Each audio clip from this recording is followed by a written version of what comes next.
Hey you guys, thank you so much for tuning in. We're inside today just because I want to show you the big plant problem I have. I have been buying plants like crazy and we're moving soon. So that's going to be a big problem when we go to move everything. But we're going to put everything in its own container and showcase some things and then just kind of pile things together. You know, when you're gardening and you're planning your garden out or planting some things, whether it's cactus or, you know, Dracaena plants, whatever you're doing in the garden, it should be what you love to do. You know, whatever you think looks good. You know, don't let anybody tell you it's the wrong way to make an arrangement.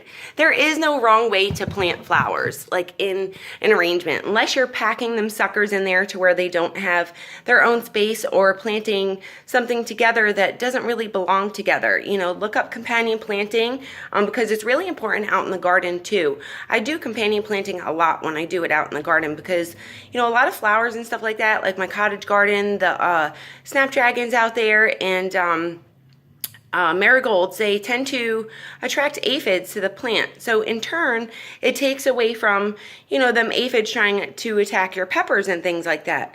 So when I grow outside, I really like to companion plant. Now, we are starting to bunch everything together here because I'm going crazy with plants, and I'm going to be buying some more unique ones that I'm actually in hunt for. I got to wait a little bit because I want this variegated pothos, however you want to say it. It's a gorgeous plant, and this neon something, this variegated neon something, and this burl marks. I love these plants. So I'm in search for some unique stuff. So I want to wait and make sure that I can grow them in my area. When you're choosing plants and you're buying new plants like these gorgeous things, I actually had to transplant my elephant bush and my these are my succulents, my elephant bush, my little burrito I put in there, and this trailing succulent on the side. Now this pot might not be that pretty, but guess what? I'm utilizing what I have already around the house. Now if you want to go out and spend money on a pot, that's totally up to you. I just know that I garden on a big scale here, and I have a lot of different plants. So I like to utilize, especially for small things that are going to be transplanted anyway down the line. I really like to just put them in a tiny container, nothing too fancy. And this is a little succulent arrangement I made, and it's going to fill out this pot really pretty. You know, do it for yourself. You're going to look at it from this way, so, you know, design it how you love it. It's going to trail over, and, you know, there's no wrong way to plant succulents. There's no wrong way to do an arrangement. It's just what you love to do, you know, what you are going to love together in a pot. Now, I want to show you these other plants we got at the store here. I'm going to kind of take you over to my kitchen table. So we're going to hang out here for a minute, and you can see these bamboo plants. Now, those bamboo bad boys over there, here, let me just give you a view. Those bamboos over there, we got those on sale for $3 a piece. Now they were originally $11.98 each, so that's 12 bucks each. That's like $25 in the store if you wouldn't have gotten that on sale. So that is a great find. And they come with these containers on the bottom, which are these ceramic pots that are great for, you know, planting something else in, or just to showcase them themselves. You know, you're paying alone in the store for this little guy. You know, sometimes these planters can be really expensive, the pretty ones. It's a full ceramic planter, so they can be expensive in the store, and it can get pricey when you have such a big variety of plants that you're planting. I have over 150 plants here, so, and I'm always buying new. I'm always adding to my collection because there's never a plant that I am not going to want, you know, especially if it's unique in its own way.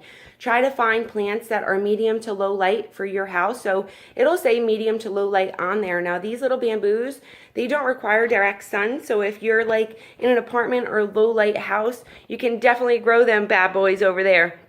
Find them on sale. I got the whole set for $3, and that's amazing. You know, I got a white one and a black one. They had another one there, but I didn't break down and buy it because it was just going to be too much money with my succulents and stuff.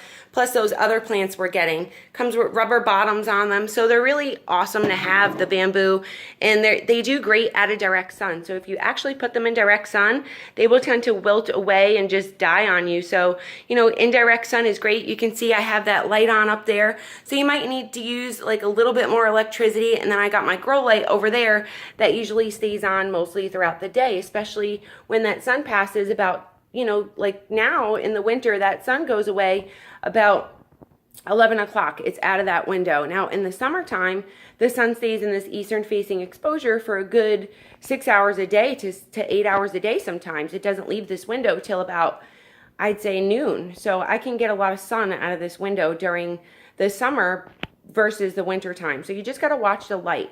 Now for low light houseplants and stuff like that, it doesn't mean no light, you know, low light or shade, you know, when you see part shade, that doesn't mean low light, guys. You know, a lot of people put their plants in shade and that's just not good. So I'm going to turn around here so I can kind of show you. I'm sorry, I'm walking around.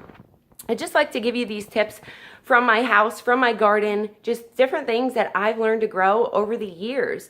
I've learned all my experience based on growing it myself, doing the research on the computer myself. It's very, very tough to learn how to grow and to keep a plant surviving throughout its whole life. You can buy a plant from the store, it will stay alive for a little while, but if you neglect that plant and you don't transplant it, or you give it the wrong amount of light, eventually over time that plant will struggle and it's eventually going to die on you. And that happened to me a lot when I first started gardening. So you just got to make sure you're doing your research on the plant that you have, that you want to grow for the type of situation you're in.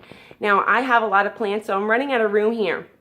So I started getting some low light houseplants inside, putting them off to the side. Instead of keeping them in 6 hours of sun like my Nephitis can handle, that aloe only requires like indirect bright light like you see coming through this window, and it does great. I mean, if you have light, fluorescent lights from your ceiling, things like that, you're supplementing with my grow light, that's why I'm pink, you can definitely grow stuff like that off to the side. I got more aloes over here. Excuse the mess, I am packing like crazy. Can't wait to get moving.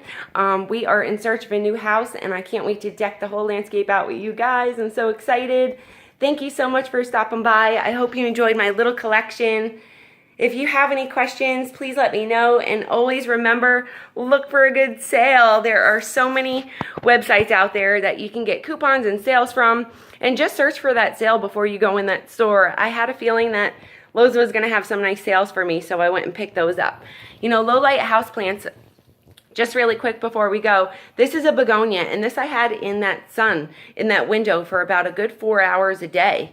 And then I supplemented with my grow light in the afternoon. Well, that was way too much sun for this little gal. She was burning, the new growth was burning off. So this is a medium light houseplant. That's what it says on the tag. So she's gonna stay right here below my house lights, right up here you can see, and she's getting that nice bright light from that window over there. So she's going to do just fine. That is good light for her. Even in aloe, that's good for, bamboo, they're getting that bright light. So just remember to provide the right care for the type of plant you have. And see you next time, guys. I hope you guys enjoyed this video, and it just helps you in the best way possible to take care of your plants and determine what you can grow in your own environment or your own situation. Thank you so much for watching and stopping by. See you next time.